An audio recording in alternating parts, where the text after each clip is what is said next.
Nah,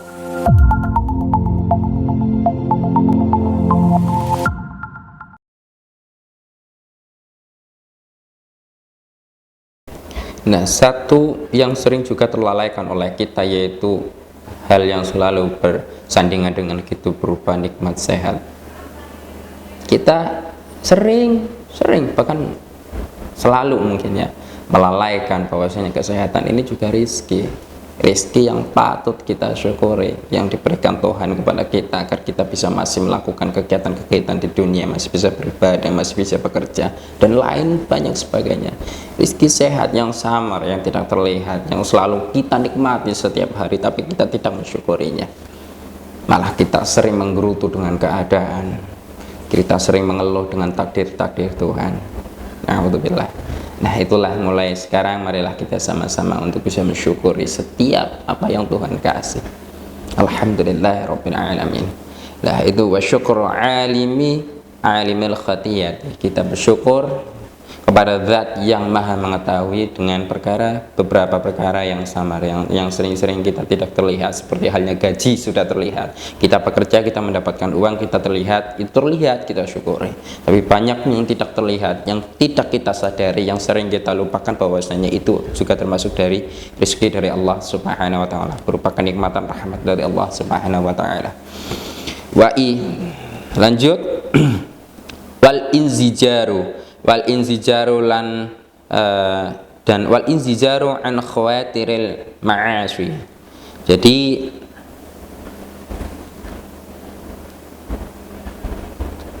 dari mencegah, puasa itu juga mencegah kita dari rentek-rentek itu seperti niatan-niatan, rentek-rentek itu seperti bisikan-bisikan atau keinginan yang muncul di dalam hati kita, di dalam pikiran kita mengenai hal-hal ma'asi wal mukhalafati, dari hal-hal maksiat, dari hal-hal yang berseberangan dengan syariat yang kita jalani.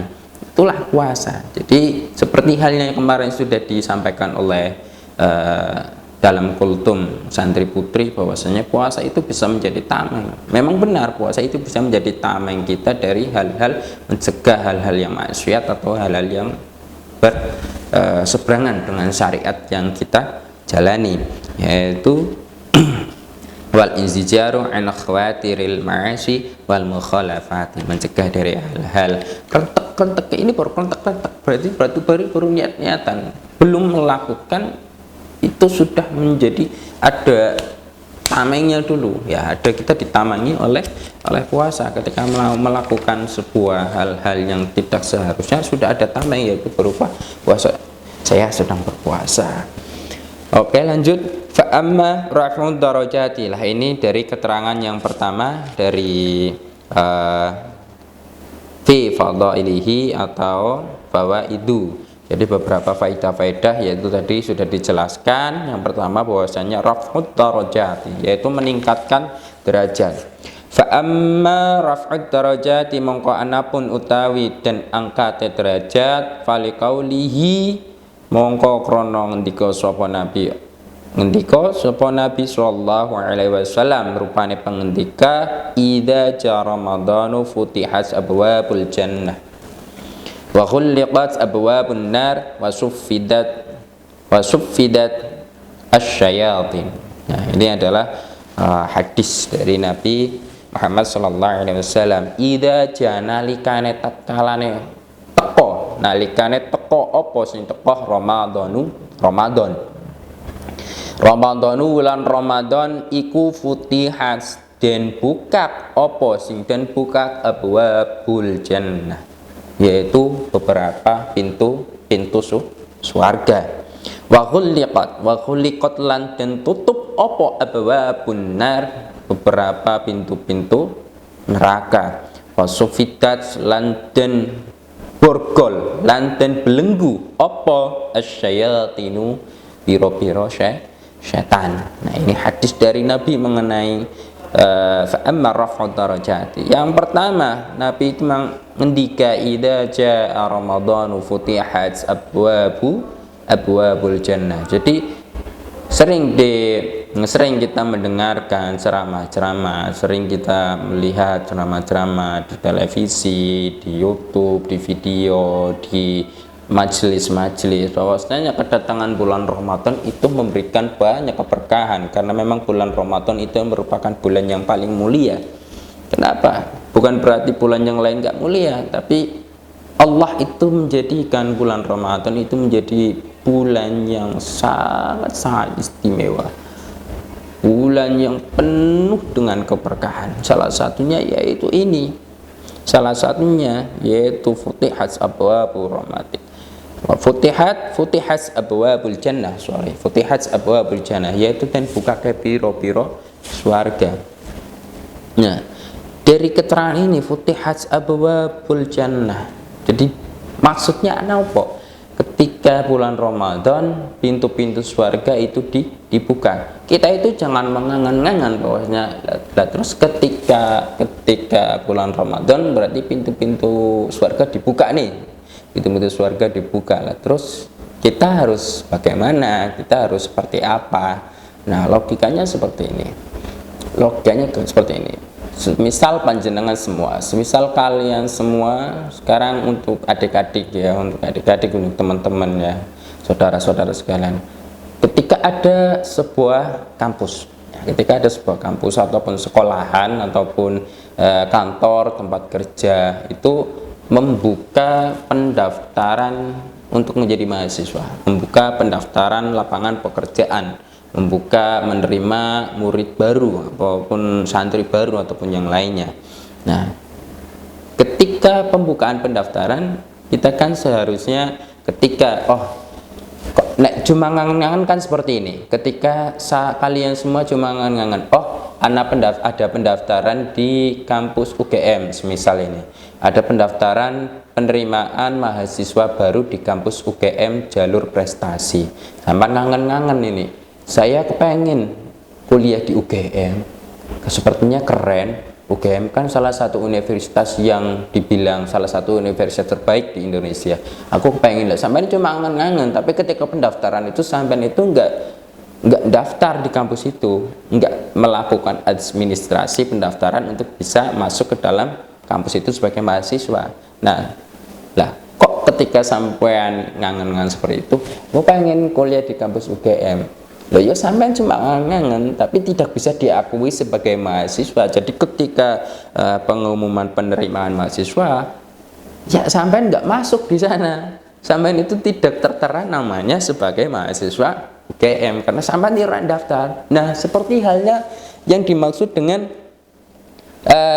futihat abwabur rahmati.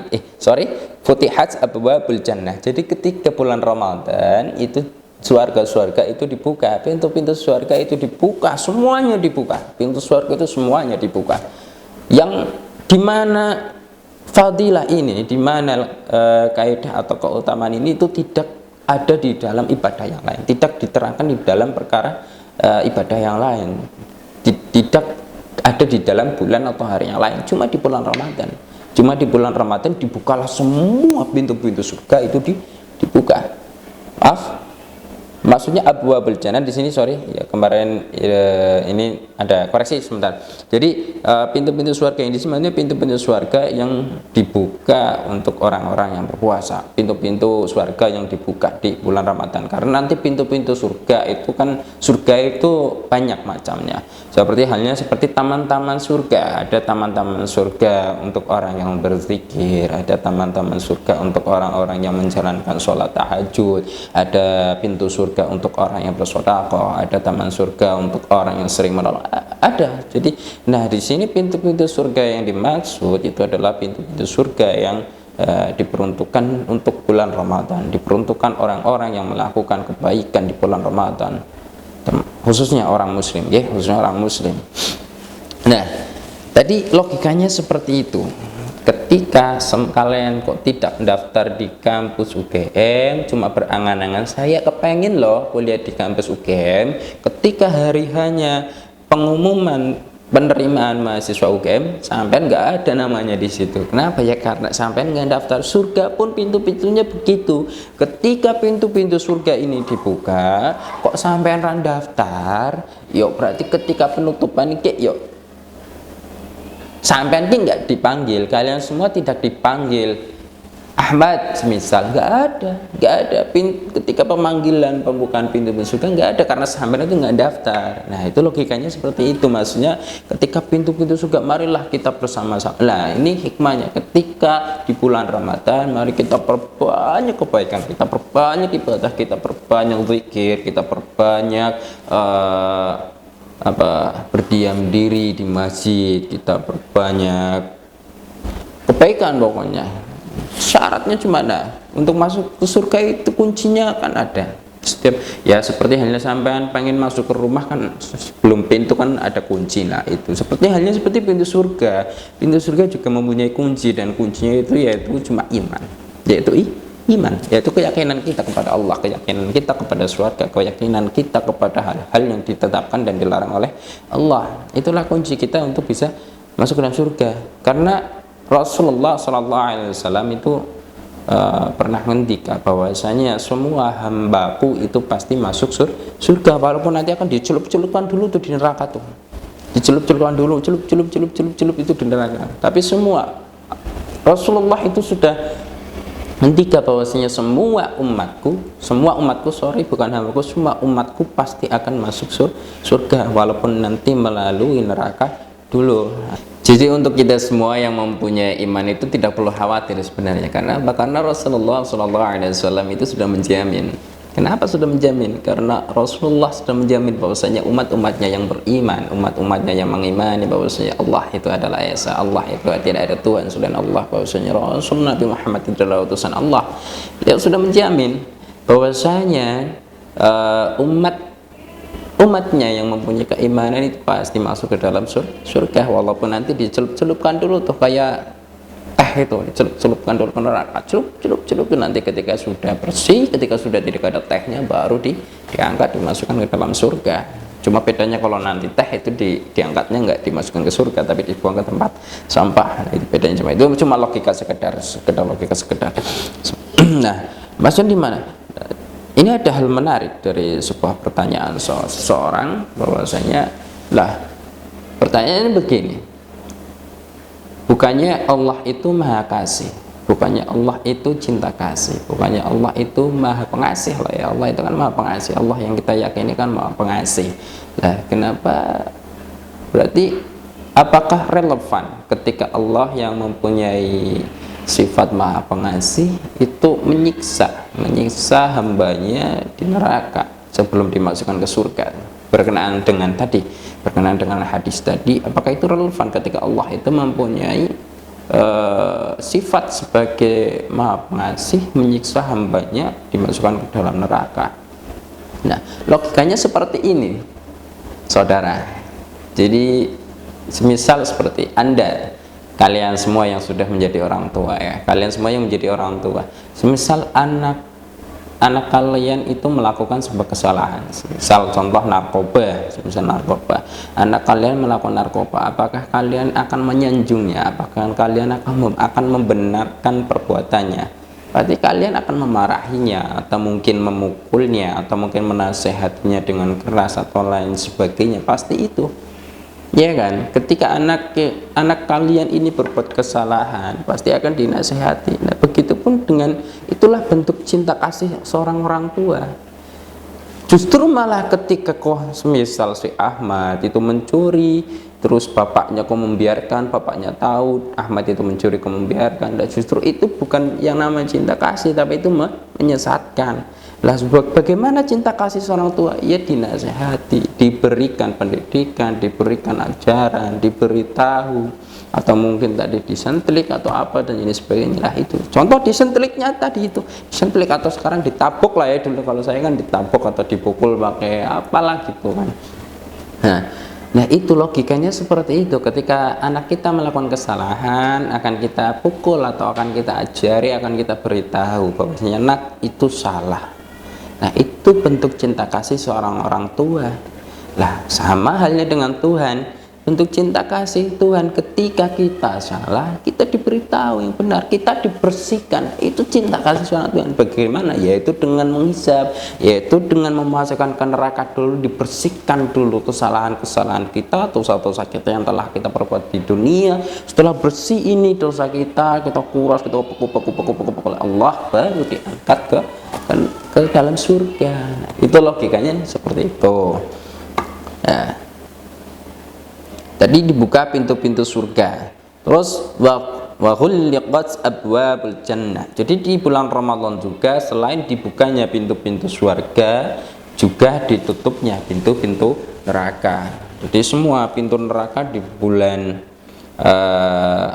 puasa atau di bulan Ramadan itu juga ditutup. Maksudnya gimana? Nah, maksudnya ketika bulan Ramadan kita itu dituntut untuk melakukan, memperbanyak ikhtiar, memperbanyak kebaikan, mengurangi maksiat. Walaupun nanti seharusnya tidak hanya di bulan Ramadan, tapi berketerusan. Kita bisa mengambil hikmah ketika di bulan Ramadan, bisa menjadikan pelajaran, bisa menjadikan contoh untuk selanjutnya kita bisa melakukan hal-hal yang lebih baik.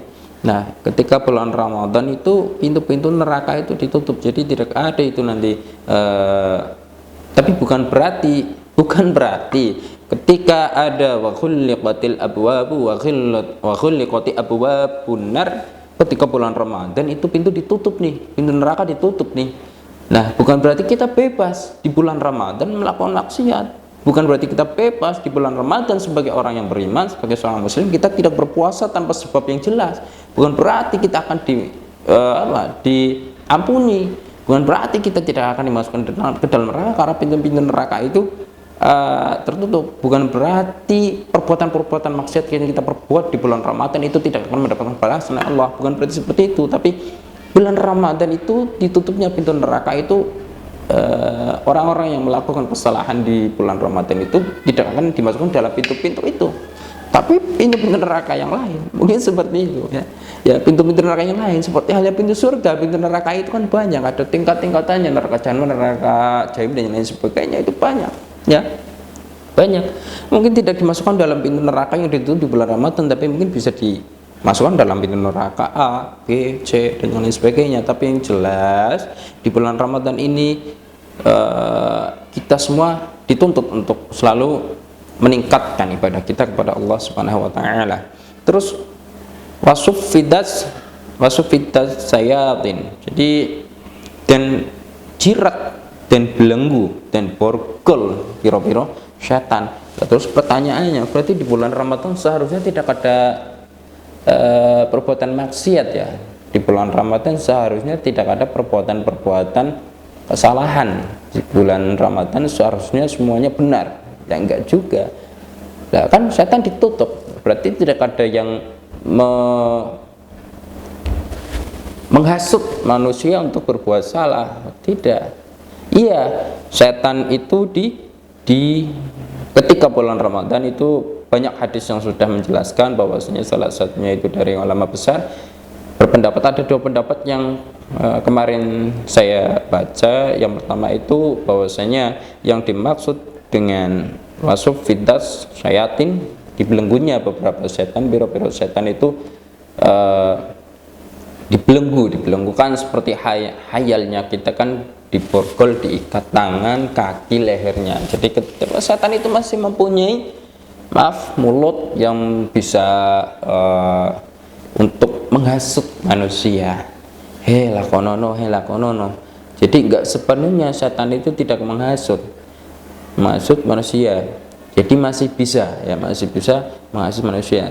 Nah, berarti ketika di bulan Ramadan tetap berarti seperti itu, enggak sepenuhnya setan itu dibelenggu. Memang iya, ketika bulan Ramadan itu semua setan itu dibelenggu, termasuknya dan di satu riwayat juga saya dapat itu bahwasanya hanya setan-setan yang mempunyai potensi untuk melakukan kemaksiatan besar, seperti mungkin kemusyrikan, zina, ataupun mencuri dan yang lain sebagainya, itu memang dibelenggu. Tapi sing krocok ini kan ya sing krocok ya, setan-setan krocok ini contohnya ya semisal kita sebagai seorang muslim kan melakukan ibadah puasa. Ya, setan-setan kroco-kroco ini yuk. Ayo mokel, ayo ST. Setan-setan itu yang akhirnya berwujud asli berupa manusia. Nah, itu di bulan Ramadan setan asli, terus setan muslim yang sibuk mencari opennya warung-warung warkop ya, warung-warung kopi, yang sibuk mencari pintu-pintu terbuka dari Warmindo seperti itu, tanpa ada sebab yang jelas untuk tidak berpuasa. Itu setan-setan yang asli seperti itu. Walaupun sebenarnya di bulan puasa, di bulan Ramadan itu semua setan dibelenggu. Ya, mungkin itu yang dapat saya sampaikan untuk pertemuan kali ini.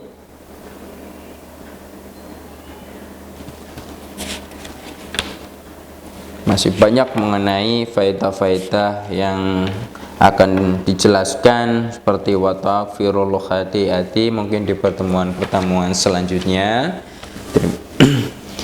Untuk kesempatan kali ini mungkin akan saya cukupkan. Apabila ada kekeliruan di dalam pembacaan, penafsiran, penjelasan ataupun yang lainnya, saya mohon maaf yang sebesar-besarnya, karena kesalahan itu pasti akan datangnya dari saya dan kebenaran itu berarti datangnya dari Allah Subhanahu wa taala. Akhirul qali wallahu a'lam bishawab. Terima kasih. Wassalamualaikum warahmatullahi wabarakatuh.